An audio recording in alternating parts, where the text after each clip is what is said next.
say that this, that this trip of the Secretary of State to Moscow is like a last-ditch effort? Because the Secretary said yesterday or last night, we're going to try this one more time or something like that, So does that mean this is really like the last time that you will be pushing? That's a very fair question, Said, and I can't answer that definitively. I think my answer to that would be, we don't have, our patience is not unlimited. We don't, and ultimately, as I said, if this thing collapses, we're left with, what comes next. And that's, going to be a return to conflict and a return to a situation that, we felt like we were making progress moving away from. Again, we've seen limited progress here. I don't want to simply say that this has been that this has been a failure in any way, shape, or form. Not at all. We have seen a significant decrease in fighting that has saved lives. We have seen some or many areas get access to humanitarian assistance, but it hasn't been sustained and it hasn't been complete. So that brings into issue the proverbial plan B, right? I mean, so what is plan B? So we're not to plan B yet. Listening to, let's say, what Lavrov said yesterday about the Mistura and so on. I mean, you see that the gulf is really widening. It's not, we're not coming closer together.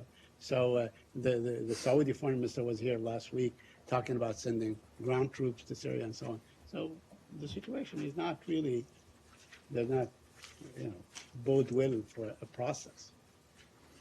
Look, we've had these meetings in the past. The Russians tell us they share our intentions to bring an end to the conflict.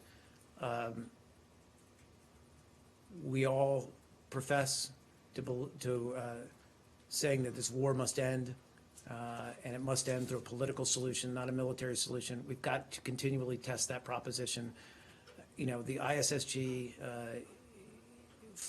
is only effective insofar that it can exert influence on the parties. We believe Russia can exert the necessary influence on Assad to get it to change its ways and do it here. And that's all we're continuing to push that.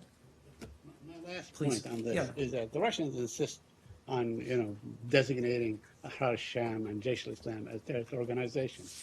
And in fact, all indications show that, these groups keep spawning other groups that are very, very similar. And in fact, in many ways, whether in dogma or practice, Ahrar, Sham, and Jaysh al-Islam really very much like al-Nusra in many ways. So why is it so difficult to say that these guys that commit these acts in this fashion are actually terrorist groups and fair game? I'm sorry, your question is why would it be so difficult for us to make that leap? Are you, let's say, is this like a red line for you that you will not designate Ahrar, Sham, and Jaysh al-Islam as terrorist organizations? Our response to that is that these are Nusra, Daesh, are groups that have been designated by the UN through an agreed upon process. All other groups, and we have recognized, and we've said this before, Kirby's spoken to it, I've spoken to it, the Secretary's spoken to it, there is, on the battlefield, there are groups that mesh together, or individual fighters or groups of fighters.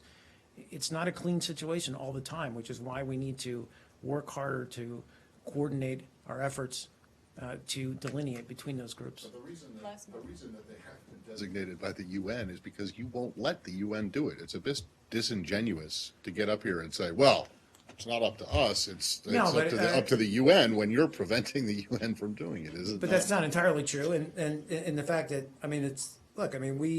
there is an agreed upon process by which these groups have been. Yes, and when it is raised, when people want to put them on, you and others, your allies, the Saudis in particular, say no. But then you say, you stand up and say, well, the reason they're not on the list is because it hasn't gone through that process. And I'm just saying, don't you think it's a bit disingenuous to say they're not on the list because it hasn't gone through this process, when you are one of the prime reasons that they haven't been gone through, that it hasn't gone through this process?